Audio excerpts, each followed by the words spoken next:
With the Tenosian Invasion update and the Steam release, Chivalry 2 got a huge influx of new players, many of which are probably new to the whole medieval slasher genre and maybe a bit overwhelmed with its combat system.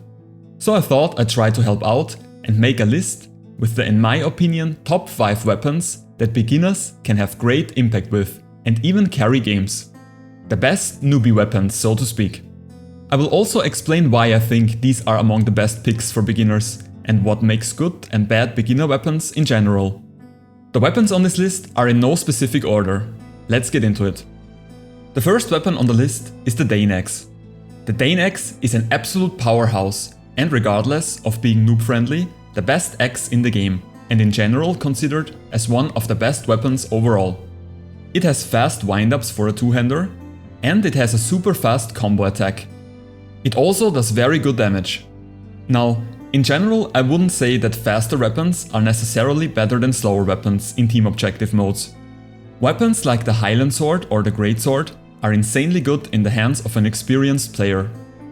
These slower weapons most of the time have better range and better swing manipulation.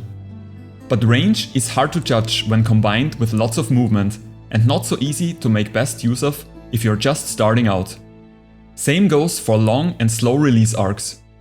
For beginners it is easier to just run up close to an opponent and go ham with a faster weapon, and the DANE axe is very good at doing that.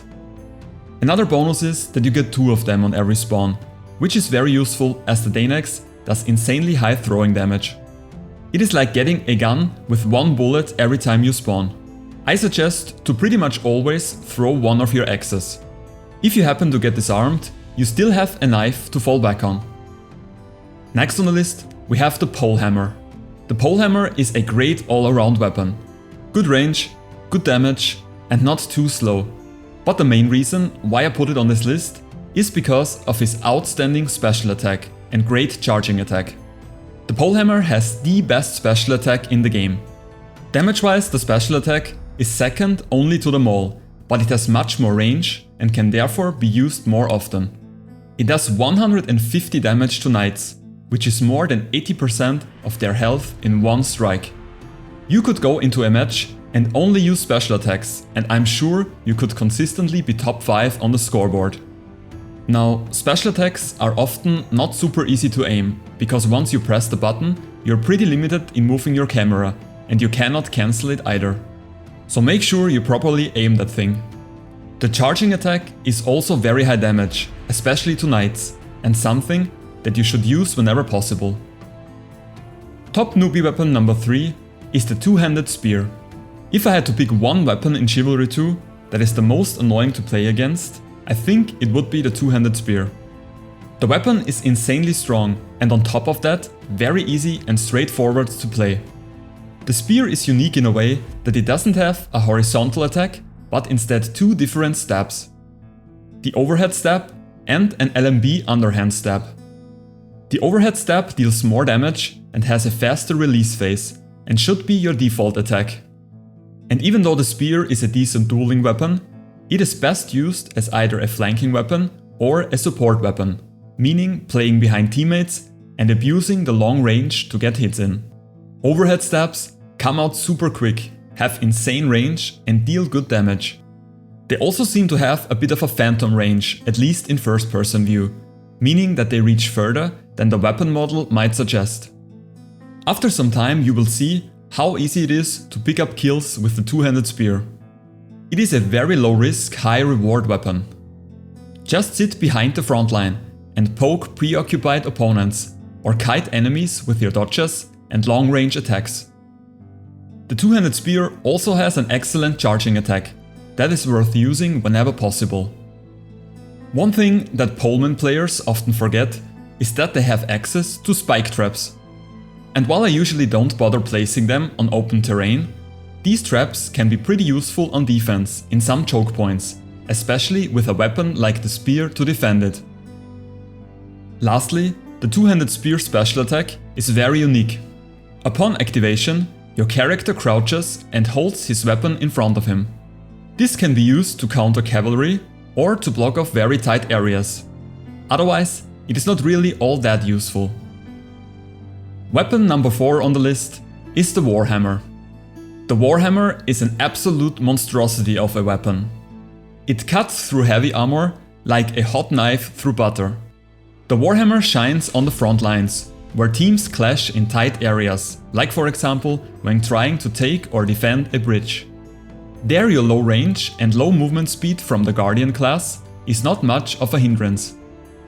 This playstyle also goes well with your heavy shield and banner that is best used in tight frontline areas to get as much heal as possible out of it.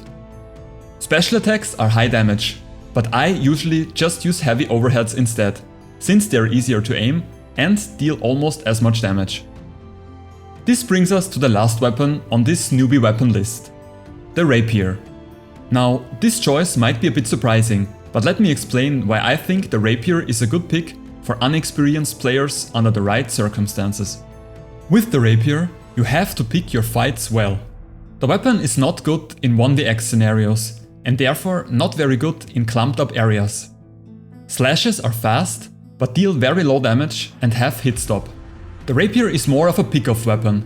You want to avoid overly crowded spots and rather pick off solo players on the flanks. In general, even more so than with other weapons, it is best to avoid fighting against more than 1 or 2 players at once. As I said, you need to pick your fights carefully, but those you take, you can play super aggressive. Run up close to your opponent and punish gamblers that try to hit you first with a slow weapon, and just keep being in their face. Slashes are useful if you want to hit as fast as possible, or to feint them into a stab. Your main damage comes from normal and heavy stabs.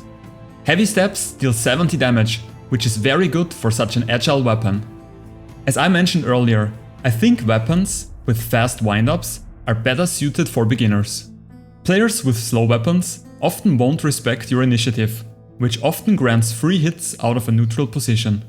And once they get beaten out by a faster weapon once or twice, they often get overly defensive, which opens them up to kicks. If I have the choice, I willingly go after vanguards, archers and footmen. Knights are rather tanky against cut damage and take more time to kill. The Rapier special attack is with 55 damage, rather on the lower end of the spectrum, but still surprisingly useful. After pressing the button, your character jumps a tiny bit backwards and then lunges forward with a stab. It is best used as an immediate follow-up attack after you land a normal hit.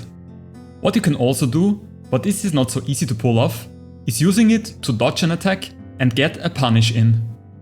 Now, both the dodge back and the forward lunge are rather short, so I wouldn't rely on it too much, but it definitely feels good if you manage to pull it off. This flashy pick-off playstyle with the Rapier is not only super fun and effective, but also teaches careful positioning, which is often a main problem for new players. But anyway guys, that's it for this video. Let me know in the comment section what your go-to weapons are. If you enjoyed watching, then please leave a like and consider subscribing to this channel for more Chivalry 2 and other medieval slasher content. As always, thank you all for watching and see you soon.